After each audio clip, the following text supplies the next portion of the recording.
Okay, let's talk about the BDS modules. These are the Behavior Development Solution modules, which are BCBA exam prep resources that we introduce in our program starting with the second semester. So as you enter your second semester, you will start having assigned modules to complete in your courses, and by the time you finish up your program in the fourth semester, you will have worked through all of the BDS modules. So let's talk about best practice and getting started with the BDS modules. So we will send the student list to BDS, and you will receive a discounted price because our students join as a cohort. So the email from BDS will have a link that will guide you to their purchase plans. We recommend that you subscribe for 12 months because you will be using them over the second, third, and fourth semesters, so almost 12 months that you will be actually actively engaged in the BDS modules for your different course assignments. Some students have opted to purchase longer subscriptions. That is fine with you. You will likely, if you follow the path of our previous students, probably take your exam within the first 6 months after completing the program. So do know that weekly and monthly extensions can be added at the end of your subscription if you desire that. Also, BDS has a payment plan available for those of you who purchase a 12-month or longer subscription. So just check it out and get what fits best for you. So as we have already said, the BDS modules are embedded into your course assignments. You'll have specific modules assigned with each course. So as soon as you have your account set up, go to the Getting Started module by going to the BDS link. You'll use your username and password for BDS, not Augustana, but the BDS password to get into their modules, and you will go to their learning board, and the first thing you should do is go to the Getting Started section. If you have started in fall 23 or later, you will be using the TCO6 learning module. So let's take a look at what you'll see. So from the BDS page, you want to go to their learning dashboard and put in your username and your password for BDS and log in. Now this takes me to a course admin page. You won't have access to this. You will likely go directly to the learner dashboard, or if you don't see that pop up, you can go up here to this top bar and select learner dashboard. And then you will see right here the course listed, their course in BDS. You can either select Task List 5 or TCO6. So for all of our students that have started since fall 23 and forward, you will be working on the 6th edition test content outline. So this is the course that you want to select. And then as you scroll down, you will see they're Getting Started modules. These are not required, but they really do help introduce you to the process and give you some tips on being successful. Then as you scroll down, you will see the different sections that are aligned with the TCOs. So it runs from A down to I. And the thing to know here is that you want to refer to your course syllabus or to your Canvas assignments for which actual sections are assigned to you for any given course.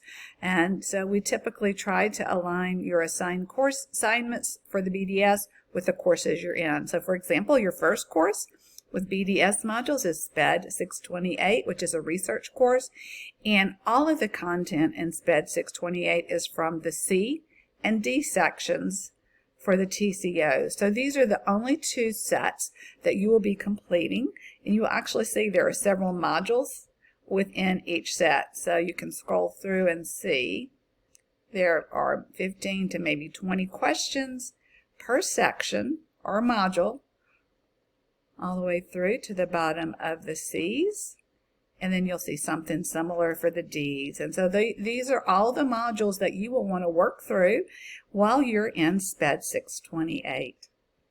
All right, so let's go back and look back at the slides and talk about best practice. So BDS modules have been around for a long time. They have a lot of data that indicate that their modules are very useful for being successful for taking and passing the BCBA exam. However, a huge part of your success will be related to how you actually work through the modules. So it is recommended for each assigned unit, for example, the C unit, you want to start with the pretest. There's a pretest and a post-test.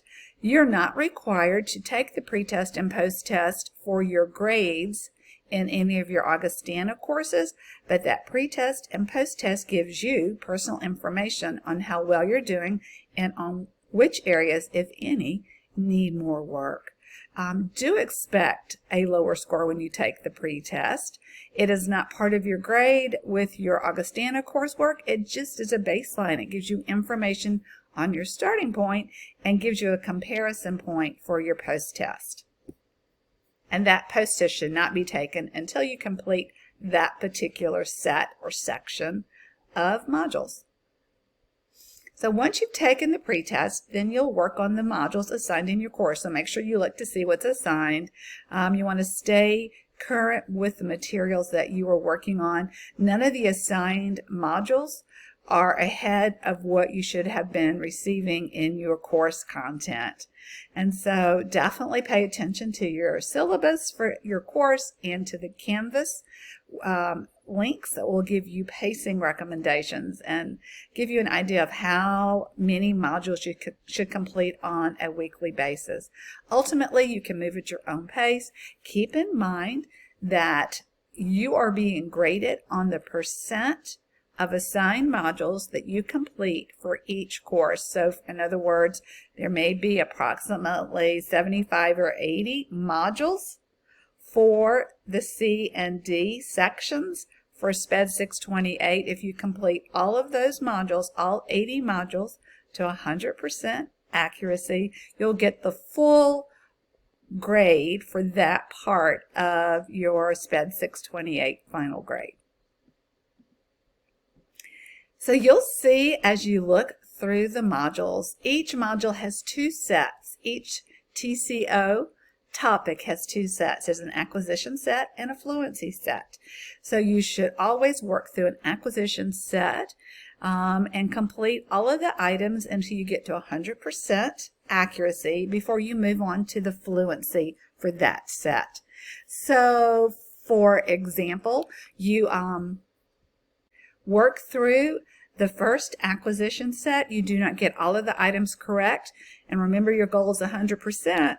So before leaving the acquisition set and taking the fluency set, you're going to go back and work through that acquisition set again. You want the acquisition set to be at 100% correct before you move to the fluency. Same thing with fluency. You'll work through the fluency set and you want it to work to 100% fluency before you leave that particular module. All right. Also, in addition, BDS recommends that you keep 3 to 4 modules in rotation at any given time. So it might just take you a few minutes to work through 20 items in the first acquisition set. And if you continually go over that again and again, you will tend to start to memorize rather than really comprehend those different test items. So instead of just doing 20 in a row and repeating until you get to 100%, do that 20. Go to another acquisition set, complete it. Go to another acquisition set and complete it. If you haven't gotten to 100% on any of those, they all stay in rotation. You start again. And then as soon as one of those has reached 100%, you can move it out of the rotation and add in another module. Here's a really good tip. As you work through the questions, there will be links for each question that if you click on the links, you will see tips on how to answer the questions. Sometimes the tips are just a clue that helps you answer correctly. Sometimes the tips will direct you to go to the Cooper textbook to review concepts, and that will actually help you answer correctly. So have your book handy as you go through. Make this truly a learning experience for you. So here's an example of what you will see. We actually had a peek at this when we opened up our BDS modules. These will be all the initial modules available to you if you're in SPED 628 and you start with the C modules. So you'll see there's a C Introduction Part 1, and then there's a C Introduction Part 1 again. One is Acquisition, one is Fluency. Then you move to a C Part 2 Acquisition, C Part 2 Fluency, and then you go to C.1, C.2, C.3, and so on. And you'll notice for each concept there are two sets of modules. The first one is the Acquisition, and the second one is the Fluency. And as you recall, you're going to work through an acquisition set, and if you don't reach 100% accuracy as you work through it, you're going to hold on to it and move on to the next acquisition module and work through it. If you don't get to 100%, you're holding on to it and you're moving on to the next one. Let's say you actually got to 100% on the third one the first time through. Then you move to the fourth one, and let's say you don't get to 100%. So you've completed 4 acquisition modules. Those will be the 4 in your initial rotation. The only one that you reached 100% on was the third one. So where do you go next? Okay, that's your rotation. You can go back up and begin again. You're going back to number 1 and work through it. Number 2, work through it. Number 3, you get to number 3, you've completed the acquisition to 100%. So you can move, instead of repeating acquisition, take the Fluency and see if you can get to 100% the first time with the Fluency, and then the fourth one in your rotation will be again back to acquisition. Now with that second time around, if any of these other acquisitions reached 100%, when you do your next set of rotations, you can move from that acquisition to the Fluency module. So do you see how you kind of do it? You always keep 4 modules in rotation. You always start with an acquisition module, and if you don't get 100% correct, you keep it in your rotation. When it has reached 100% accuracy on that set of questions, you can move to the Fluency one. Now, once you've reached acquisition and Fluency on C00 Part 1, you set that aside. You don't go back to it anymore, and you just move on with any other modules in your first set of rotations that are not yet at 100%. And to always keep 4 in rotation, then you'll begin to add these other acquisition modules as needed. Again, acquisition first, go back and do Fluency when that acquisition has reached 100%. You'll get into the flow of it once you get started. That is best practice for going through these modules. And here's another little bit of information on it. You are being graded on completing each module, the acquisition and the Fluency, to 100% and getting them all of the assigned modules completed during that course. So for SPED 628, it will be all the C modules and D modules. All right, here's another really important tip. You may start a set of questions, and you know that if you don't get to 100% accuracy on that set, you're going to have to repeat it. And let's say you're distracted, the second question, you make a careless mistake. You knew the correct answer, you just selected the wrong one. So there you go. You're going to have to repeat it again, and it can be frustrating.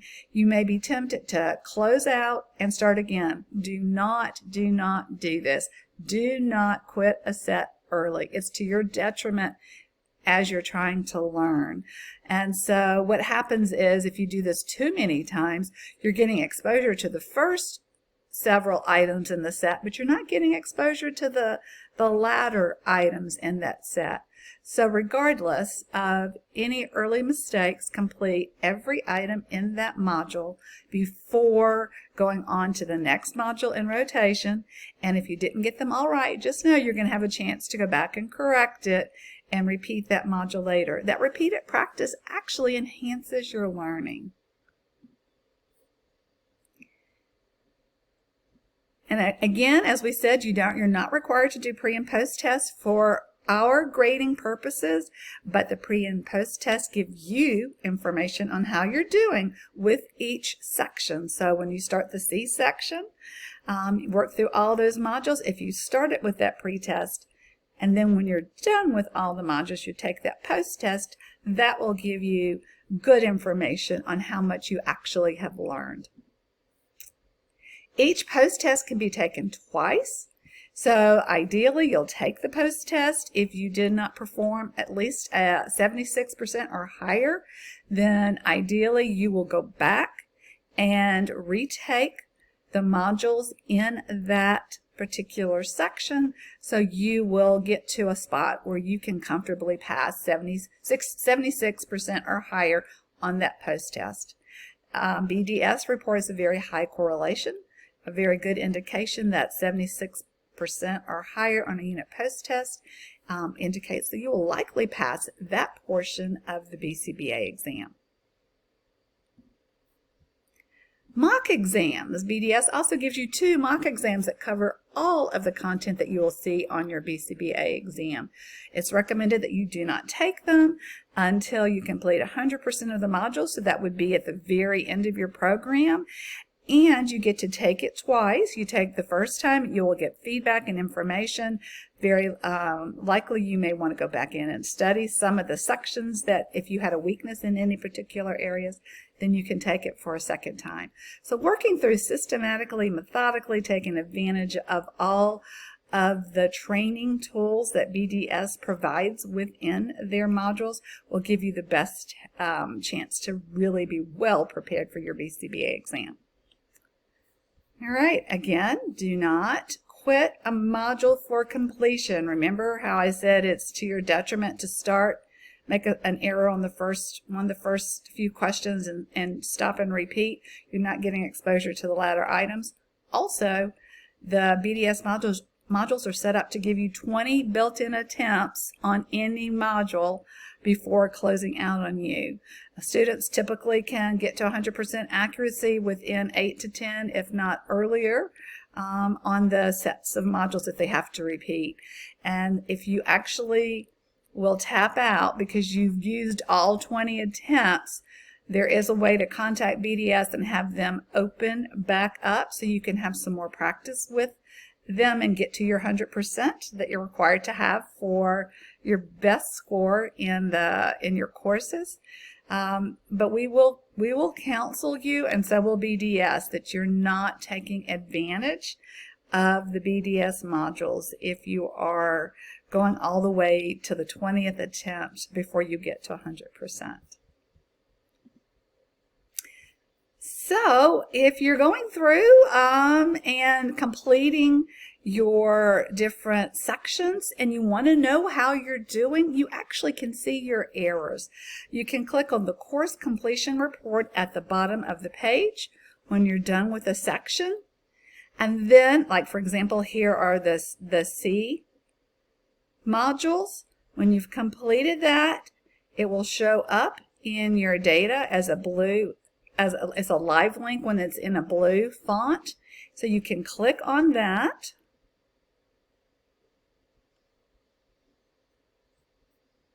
And then there'll be more information on your data, and over here where it says review incorrect, it'll be blue. It's a live link. You can also select that. Then you'll get a breakdown of the questions. It'll give you, the green will be the correct answer, and in the pink or red, it will be what you selected. And then here's a hint down here, and you see your links to the Cooper text as well. So you can go look it up and explore for more information. So use all of the resources available to you. If you do run into a typo or error with any of the questions, you can send an immediate response to BDS by clicking at the top of your page where it says question comment. You can let them know something doesn't look right. All right. I will have access to your information So as the program director, I can see your information and the progress that you're making. You also have access to that. Your instructors, as you enter each course, they will not have access to your data unless you give them permission, but you will have an opportunity to do so. So definitely add your instructors because they can see your progress and support you as you go through. And ultimately, they can help and support you for doing your best with the BDS modules. All right, so that covers it. Please let me know if you have any questions about it. This will be a really great opportunity for you to start preparing for your BCBA exam.